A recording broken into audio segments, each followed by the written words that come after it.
Mesdames et messieurs, bonjour, bienvenue à votre émission L'après-culte de l'Église évangélique Grâce Académie, une émission qui revient sur les grandes lignes du message du jour. Aujourd'hui, nous avons le privilège de recevoir deux invités qui sont de l'Église évangélique Grâce Académie. J'ai à ma droite le frère Adamako. Bonjour, monsieur Adamako. Bonjour. J'ai à ma gauche le frère Jonas Touré. Bonjour. Ils seront chargés de revenir, selon bien sûr leur compréhension, sur les grandes lignes du message d'aujourd'hui. Aujourd'hui, le révérend Emmanuel Kemtouré a continué sa prédication sur le thème de l'année, la régénération. Un thème qui a été tiré du livre de Jean 3 au verset 3. Au cours de sa prédication, il nous a fait savoir que notre environnement a un impact assez considérable sur notre processus de transformation. Le fait de quitter de l'état de chenille à celui de papillon. Monsieur Adama, dites-nous, qu'est-ce que cela peut-il signifier? Alors, il faut dire que la régénération, c'est un changement de nature. C'est un changement de nature, un changement de forme. Et on ne peut pas se dire régénérer et continuer dans un ancien état, à vivre dans un ancien environnement. Alors, lorsqu'on dit que la chenille devient papillon, alors quand la chenille devient un papillon, elle ne reste pas dans un environnement de chenille. Elle ne reste pas dans la boue. Elle ne reste pas à ronger toujours les feuilles comme d'habitude. Elle devient une autre créature, c'est-à-dire que son environnement change. Ou c'est pour cela qu'on ne voit plus le papillon sur les arbres dans la boue, mais plutôt sur les fleurs, parce que elle a décidé de changer de nature. Elle se retrouve plus dans cet environnement, et cet environnement devient obsolète pour elle. Et je crois que c'est ça la régénération. Ok, monsieur Jonathan Touré, mais en tant que chrétien, quand on parle de changer d'environnement, comme la chenille qui quitte de son état de chenille à celui de papillon, qu'est-ce qu'on peut dire pour un chrétien qui veut quitter son ancien environnement? Déjà, qu'est-ce que l'environnement représente? Merci beaucoup pour la question. Je pense que quand l'enseignement a été donné sur le changement de l'environnement, je pense que d'après les recherches déjà, la chenille, il y a une durée de temps pour que la chenille passe de son état de chenille à son état de papillon. Donc, le processus peut durer 1 semaine, 2 semaines, voire 1 année, surtout si c'est dans un endroit un peu désertique. Donc, cela voudrait dire tout simplement que l'environnement, ce qui nous entoure, les lieux que nous fréquentons, les personnes que nous fréquentons, peuvent avoir un impact sur notre changement. Alors, si nous voulons changer, il faut d'abord soigner notre environnement, soigner nos fréquentations, où nous partons. Alors, le pasteur, le révérend Chimtoré a donné un exemple. Eh bien, dis-moi les endroits ou les lieux, les personnes que tu fréquentes, et je pourrais ainsi dire où tu veux aller. Est-ce que tu es changé? Est-ce que tu es renouvelé? Donc, je pense que quand il parle de l'environnement, c'est un peu ça. L'environnement a véritablement un impact sur la transformation. Mais dites-moi, monsieur Thiem Touré, le pasteur Emmanuel Kemtouré a dit également dans sa prédication que le processus de transformation se fait de façon invisible, mais les fruits sont visibles. De façon plus pratique, comment peut-on matérialiser ce processus et le fait de rendre visibles les résultats de la transformation? Ok. Effectivement, la transformation suit un processus. Il a dit clairement le salut est instantané. Le salut est instantané et la régénération suit un processus. Ça prend un laps de temps donné. Eh bien, cela se matérialise tout simplement par le changement dans nos habitudes, la capacitation, le domaine, les formes, le goût, les fréquentations et tout ça. Merci beaucoup, M. Thiem Touré. Et M. Ko, qu'est-ce que vous pouvez ajouter à son intervention? Et se régénérer, comme il a dit, c'est un processus. Et en tant que chrétien, lorsqu'on reçoit le salut, comme papa l'a dit, c'est instantané.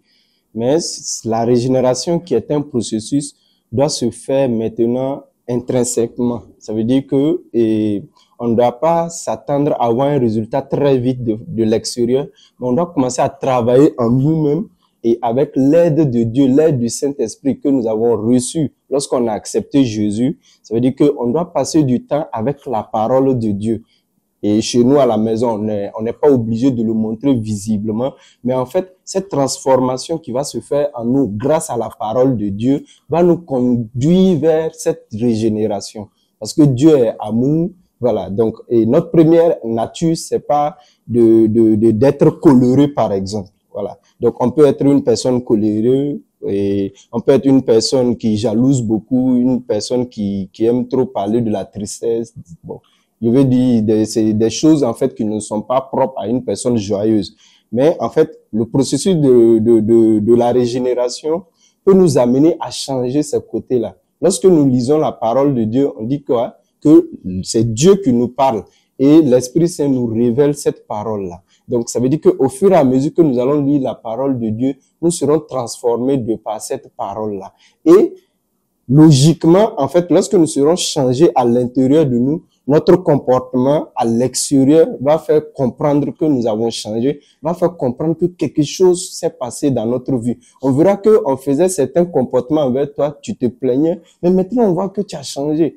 On sait que avant, quand on faisait ça, tu te mettais en colère, mais maintenant ça a changé. C'est pour cela qu'on dit que la régénération est visible. Voilà. Ça veut dire que là, on sait que tu as changé. Tu n'as pas besoin de le chanter haut et fort, mais de par ton comportement, on saura que tu as changé. On n'a pas besoin de le chanter. Ok, les résultats qui comptent. Les Quand on est résultats régénéré, on doit forcément voir des résultats, avoir des résultats qui prouvent que nous avons subi une régénération, telle qu'une chenille qui devient un papillon.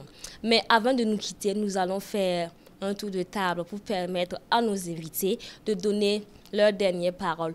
Inviter ceux qui nous suivent à passer par ce processus de transformation, de régénération, afin d'être véritablement un papillon. Parce que le papillon et la chenille, c'est vrai, la chenille qui devient un papillon, mais il faut accepter, subir une transformation. Monsieur Thiem Touré, on commence par vous. Eh bien, pour terminer, je voudrais, si je peux me permettre de lire le livre de Romains, chapitre 12, versets 1 et 2. Donc, c'est clair, je vous exhorte donc, frères, par les compassions de Dieu, à présenter vos corps en sacrifice vivant, saint, agréable à Dieu, ce qui est votre service intelligent. Et le verset 2, et ne vous conformez pas à ce siècle, mais soyez transformés par le renouvellement de votre entendement, pour que vous discerniez quelle est la volonté de Dieu, bonne et agréable et parfaite. Je pense que ces deux versets-là ont assez résumé le message qui a été annoncé aujourd'hui. Donc, j'invite chacun, les frères et les sœurs, à vraiment travailler sur, comme ce que le frère a dit, le changement intérieur. C'est ce qui est à l'intérieur qui découle à l'extérieur. Et je connais un chercheur qui dit, dis-moi, telle est une personne, telle est sa pensée. Nous sommes le fruit de nos pensées. Donc, si nous arrivons à travailler notre état intérieur, les gens verront les fruits et c'est les gens qui vont profiter du fruit. L'arbre ne mange pas son propre fruit. C'est les gens qui viennent et qui profitent du fruit de l'arbre. Donc, c'est le message que vous pouvez donner comme ça. Merci beaucoup, Monsieur Thiem Touré. Monsieur Adamako, votre dernier message. Moi, je dirais aussi, comme il a dit, de passer du temps dans la parole de Dieu. Il faut également prier, mais il faut beaucoup prier et lire la parole de Dieu parce que la parole de Dieu, la Bible, vous permet de comprendre ce que Dieu veut pour nous, de comprendre qui est Dieu et de comprendre ce qu'il faut faire pour lui plaire. Donc, et passer du temps avec la parole de Dieu parce que au début, vous pouvez voir que ça ne vous fait rien en lisant, mais continuez. Et avant de lire, il faut beaucoup prier. Et c'est comme, je reviens aussi sur ce que mon frère a dit sur Romains 12, le verset 2, qui dit de ne vous conformez pas au siècle présent, mais soyez transformés par le renouvellement de l'intelligence. Ça veut dire qu'on a une certaine intelligence avant d'être en Christ. On a une certaine intelligence qui peut être liée au monde, mais la parole de Dieu nous donne une autre intelligence, une autre forme de pensée. Et lorsque nous ne reflétons pas vraiment ce que Dieu veut pour nous, il est difficile pour Dieu d'agir pour nous ou d'agir avec nous. Parce qu'en fait, nous ne sommes pas en fait dans sa volonté. Mais en lisant la Bible, nous serons dans sa volonté, nous pourrons lui plaire Et voilà, comme on l'a dit, dès qu'on ne sommes pas renouvelés, il est difficile de connaître la volonté de Dieu. Et il est difficile d'entendre Dieu. Papa aime dire, nous aimons dire que quand quelque chose est une fatalité, nous aimons dire que c'est la volonté de Dieu. Ça veut dire qu'on a essayé de construire quelque chose, ça n'a pas marché, on dit c'est la volonté de Dieu. Mais quand il s'agit d'un truc bien, on ne demande pas est-ce que c'est la volonté de Dieu. Donc, lorsque nous passons du temps avec la parole de Dieu, alors on apprend à reconnaître la voix de Dieu, à connaître ce que Dieu veut pour nous, et cela va nous amener à ne plus tâtonner. Merci, Monsieur Adamako. Vous avez parlé tantôt que c'est le Saint-Esprit qui va nous motiver à changer, il va nous inciter à changer par la lecture de la parole. Donc, nous allons vous permettre de faire une dernière prière pour que le Saint-Esprit puisse toucher les cœurs, les motiver, les inciter à ce processus de changement. Donc, vous pouvez prier pour ces frères et sœurs. Seigneur mon Dieu, merci infiniment, merci pour ta grâce. Merci pour la vie que tu nous as donnée. Merci pour ce moment de partage. Père éternel, permets à tous ceux qui écoutent, Seigneur, ces enseignements sur la régénération. Touche-les, Saint-Esprit. Régénère-les, Saint-Esprit. Ouvre leur cœur, Seigneur. Que leur cœur soit une terre fertile pour toute bonne parole. Car tout ce qui vient de la parole de Dieu est une bonne parole.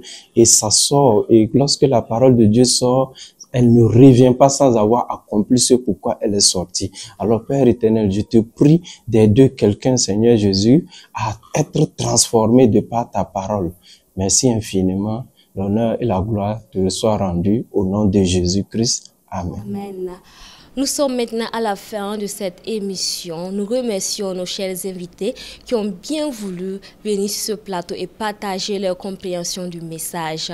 Mesdames et messieurs, on se retrouve la semaine prochaine à la même heure pour une autre émission. Portez-vous bien et que l'Éternel soit votre bouclier. Au revoir.